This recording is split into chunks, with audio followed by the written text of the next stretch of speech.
இதுக்காக தான் நாங்க சாரீஸ் கடையா ஏறி இறங்கி இருக்கிற கலரே இருந்தாலும் நாங்க வாங்கணுங்கிறது இந்த இன்டென்ஷன் தான். நாங்க அப்படி இல்ல, சோத்துக்கு திண்டாடணும், 4 காசு சம்பாதிக்கணும்னா சாவணும். 500 ரூபா புடவை எடுத்தா நாங்க எப்படி அதை சேஃபா மெயின்டைன் பண்றோமோ அதே லட்சணத்துல தான் 50,000 ரூபா புடவை எடுத்தாலும் நாங்க மெயின்டைன் பண்ணோம். ஆனா கட்ட மாட்டேங்கிறானுங்களே, கட்டி தொலைஞ்சாதான் என்ன? சேலையை கட்டி நின்னா மட்டும் சிரிச்சு மேஞ்சிருவாங்களாக்கும். சாரி மதிய கட்டியிருக்கா, நான் அந்த சாரியே கட்ட மாட்டேன். ஆமாம், அந்த விஷயத்தில் ஜாக்கிரதையாக நாங்கள் இருப்போம். பிறகு யார் அவசியம் சரியாயிடும், உன 10,000 ரூபாய்க்கு எடுத்துக்கோ அப்படின்னு கண்டிஷன் பண்ணி தான் வச்சிருப்பாங்க. வருஷத்துக்கு நான் உனக்கு 3 சேர் தான் எடுத்து கொடுப்பேன் அப்படிங்குவாங்க. இது உனக்கு எப்படி இருக்கு? ரொம்ப நல்லா இருக்குதுங்க. எங்க ஆத்தா வீட்ல கூட எனக்கு இப்படி வாங்கி கொடுத்ததே இல்ல. உங்களுடைய பார்வையில ஒரு சுயநிதி குழுல இருக்கிறவங்களுக்கோ உங்களுக்கு வந்து ரசனை உயர்ந்ததா இல்ல, நம்மளுக்கு தான் உங்களுக்கு ரசனை நீங்க உங்களுக்குள்ள நினைச்சிட்டீங்க. எங்க ஊர்லயே புடவை கட்டுறதுல நான் ஸ்பெஷாலிட்டிங்க. நம்ம ஒரு புடவை எடுத்துறோம், அது வந்து ஸ்டேட்டஸ் வந்து 500 400 2500 25,000 அது பாக்குறது இல்ல, நமக்கு பிடிச்சி எடுத்துறோம். சிந்தாம ஒத்துமாய் எங்க படிக்க மனுஷனாடா நீங்க எல்லாம்.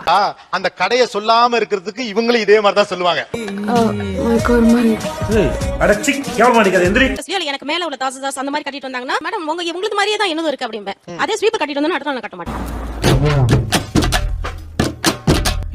எதுக்கு இவ்வளவு சாரி எடுக்கிறீங்க? எனக்கு அது துணி பைத்தியம், அதனால என்னால கண்ட்ரோல் பண்ணவே முடியல. நானும் அவருக்காக நான் மாறணும்னு பாக்குறேன், அதனால மாத்தவளை.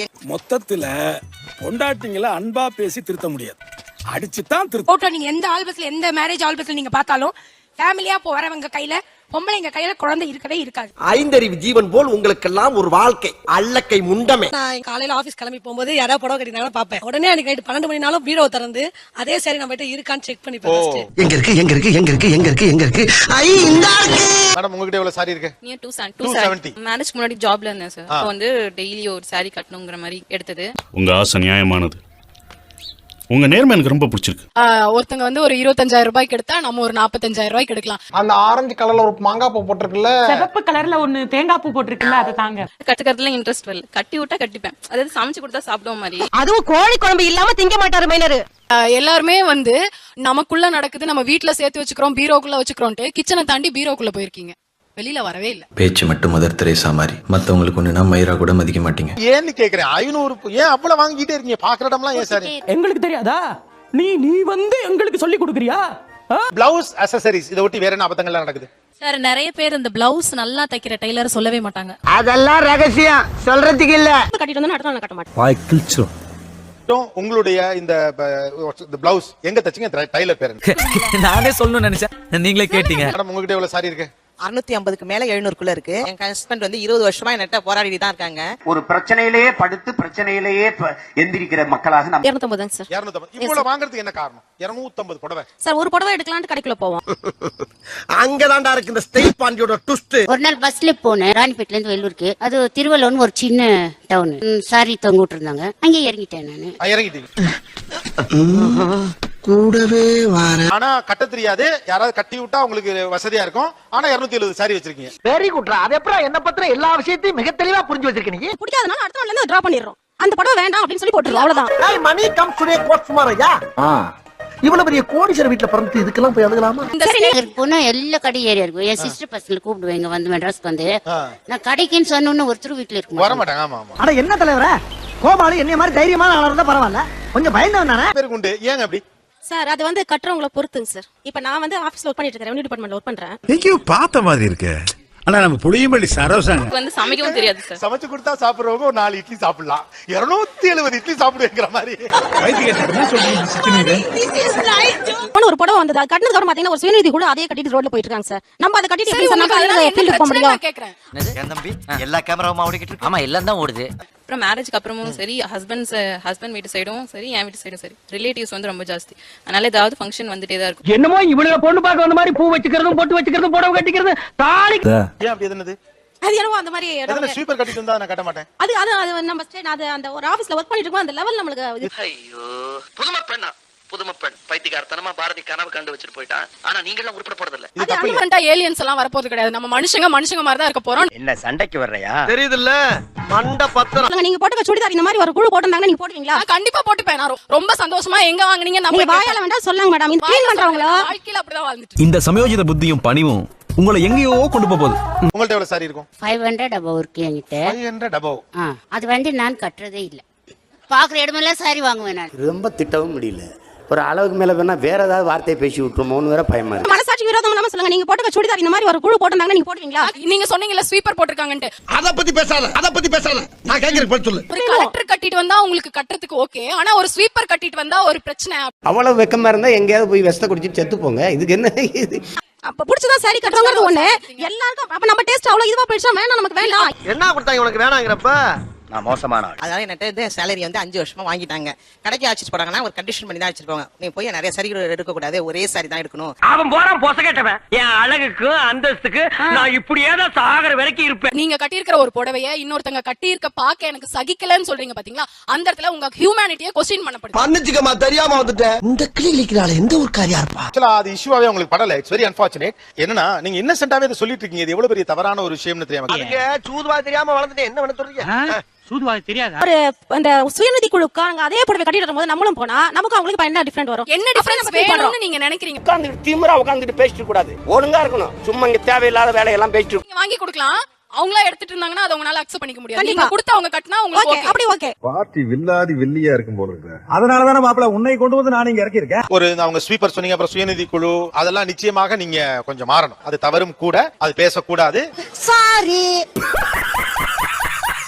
ஆனா நான் அவங்க கட்டிட்டு வரத மாதிரி நம்ம கட்டி போணும்னு நினைக்க முடியாது. இது வந்து வர்க்க மனநிலை, ஆதிக்க வர்க்க மனநிலை. நான் மூங்கில ஒசந்து வளர்ந்தேன். ரொம்ப ஆட்டிட்டு இருக்காத. மூங்கில் தானா பாத்திட்டு எரிஞ்சிர போகுது. பிரச்சனை அது இல்ல. நான் என்ன சொல்றேன், நீங்க 500 ரூபாய் புடவை வச்சிருக்கிறதோ 50,000 ரூபாய் புடவை வச்சிருக்கிறதோ உங்க ஸ்டேட்டஸ உயர்த்திக்கணும்னு நினைக்கிறதோ பிரச்சனையே இல்ல. இனிமே நீங்க ஒட்டு போட்ட புடவை எல்லாம் கட்ட கூடாது. இனி கட்டு போறது பட்டு புடவை, ஃபாரின் புடவை தான். சொல்லி எடுத்துருவேன். அந்த மாதிரி ஒரு ஹேபிட்டா இருக்கு. எல்லாரும் திட்டுறாங்க. எப்ப ஆரம்பிச்சது இந்த பைத்தியம், இது ஒரு நோய் அப்படிங்கிற ஆரம்பிச்சிட்டேன். எப்ப ஆரம்பிச்சது இந்த பழக்கம்? எனக்கு ஒரு 8 வயசு இருக்கும்.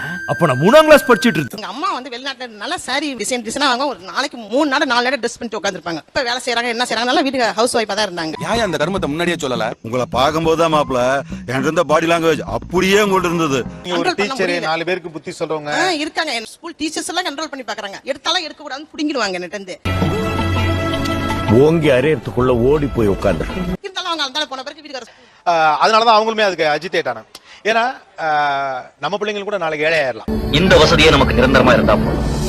இதுவே நாம சொர்க்கம் நினைச்சா சொர்க்கம், நரகம் நினைச்சா நரகம். எங்க அப்பா அடிக்கடி என்கிட்ட ஒரு வார்த்தை சொல்லுவாங்க, தேவையில்லாததை வாங்கும்போது வீட்டுல இருக்க தேவையான பொருளை விட்டு நீரிடும். அந்த மாதிரி நிலைமை எனக்கு இப்ப ஆரம்பிச்சிருக்கு. அதை நான் உணர்றேன். இப்ப நடு ரோட்ல ஐஸ் வண்டி தள்ளிக்கிட்டு இருக்கேன்.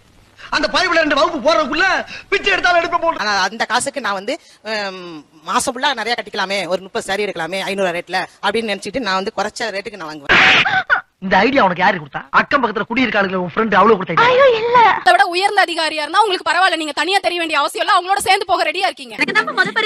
நான் விட்டுருவேன். நான் எப்படி செலவு பண்ணிருக்கேன் தெரியுமா? உங்களுடைய மனித நேயம் என்பது ஒரு ஏழை கட்டுவதை நான் கட்டுவதா அப்படின்னு என்றைக்கு நீங்கள் நினைக்கிறீர்களோ அன்றைக்கு உங்களுடைய மனித நேயம் கேள்விக்குள்ளாக்கப்படுகிறதே. அதை பற்றி நீங்கள் யோசிக்கலங்கிறாங்க. அதுக்கு உங்க பதில் என்ன? தம்பி, இது மாதிரி 4 பேர் கேள்வி கேட்டிருந்தாங்கன்னா நாங்க திருந்தி அவருக்காக நான் மாறணும்னு பாக்குறேன்.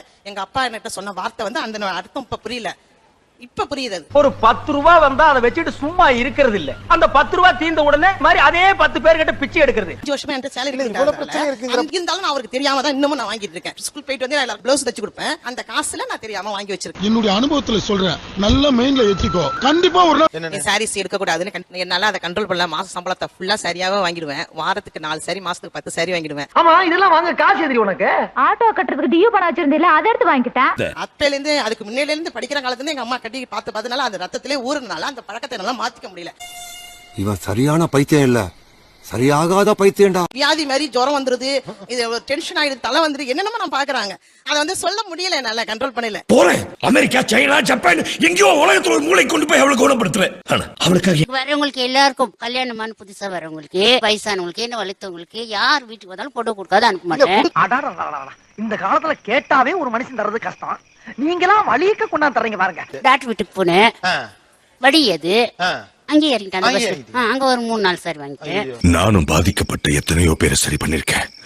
ஆனா இப்படி ஒரு கேஸ் என் வாழ்க்கையிலேயே பார்த்ததில்ல. இவர்கள் அதிகமான மோகத்தோடு இருக்கிற காரணத்தால் ஏற்படக்கூடிய பிரச்சனை வேற என்ன அபத்தங்கள் நடக்குது, என்ன பிரச்சனை நடக்குது? இதுக்கு வேற வழக்கம் கேட்கிறாங்க. அந்த கடையை சொல்லக்கூடாதுன்னு நினைக்கிறவங்க இப்படிதான் சொல்லுவாங்க. No, you're really mistaken. I truly do not know the name of the store. Just for fun தான். ஏடா அது போகவே 500 இருக்கும்னா எவ்வளவு தான் வாங்குவீங்க? எடுத்துக்கிட்டே இருப்பேன். அதான் ஏன் எடுத்துக்கிட்டே இருக்கீங்க? அது ஒரு மாதிரி ஹாப்பி ஆயிடுச்சு. லைஃப்ல கல்யாணம் பண்ணிட்டு எதையும் சாதிக்கலாம்னு பார்த்தா டெய்லி உன்ன சமாளிக்கிட்டு பெரிய சாதனையா இருக்கு. புடிச்சுப்பாங்க. எங்க ஸ்கூல் டீச்சர்ஸே பாத்தீங்கன்னா எங்கப்பா தச்ச அப்படின்னு சொன்னா அங்கதான்ப்பா. சோத்தாங்கை பக்கம் இப்படியே நேர போனா ஒரு குளம் வரும். அந்த தெப்ப குளத்தை சுத்தி தீட்டாங்க பக்கம் போனீங்கன்னா எப்பயில இருந்து இந்த அது வந்து மாதிரி என்னால 20 வருஷமா நான் அவங்க என்ன போராடி பாக்குறேன், நான் இன்னும் மாத்திக்கிறேன், அவங்களுக்காக மாத்தி பாக்குறேன். அதனால அதை எனக்கு கண்ட்ரோல் பண்ண முடியல. பாவம், யாருக்குமே இந்த நிலைமை வரக்கூடாது. அந்த தெய்வான பொண்ணுக்கு வந்துருச்சு. நானும் அதே ஏரியா தான் எங்கன்னு சொல்லனா சொல்ல மாட்டாங்க. அது ஒரு இது இருக்கும்.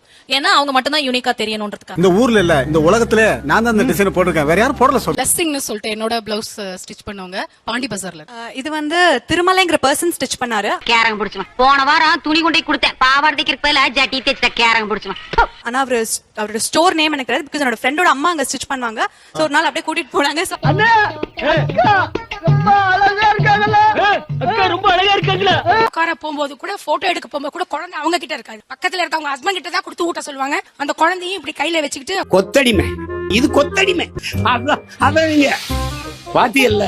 அப்படி திறக்கிறப்ப புடவை அப்படியே சட சட சடன்னு சரியிறப்ப எப்படி இருக்கும் அந்த ஃபீல்? தலை வலிக்குதுடா, தலை வலிக்குதே.